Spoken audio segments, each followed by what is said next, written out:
For you I entered the holy cloister, I, the High Priestess, I, Enheduana. I carried the ritual basket. I began to sing the hymn of joy. Yet that man offered me the death sacrifice. I am not allowed in my rooms. I came close to the light. It became scorching. I came close to the shadow. It was veiled by a storm. My sweet-sounding mouth has become dissonant. My finest features have turned to dust. These are the dramatic words of the world's first known author. Enheduana wrote this hymn while she was exiled to invoke the help of the goddess Inanna.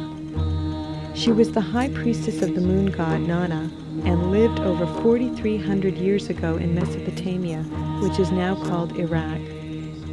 Through her words, we are given a special window into the thoughts and emotions of a remarkable woman who lived in an ancient civilization that has been dead for almost 2,000 years.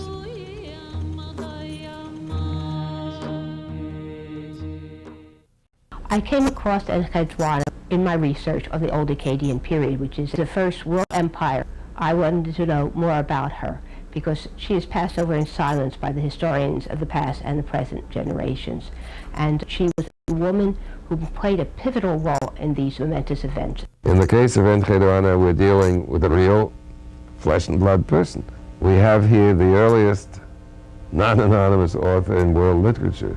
She's poetess, priestess, prophetess, and princess in one.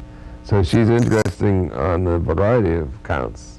She belongs to a dynasty which revolutionized so much of Mesopotamian ideology, kingship, religion, and so on. Literature makes her an important figure and makes her time an important time.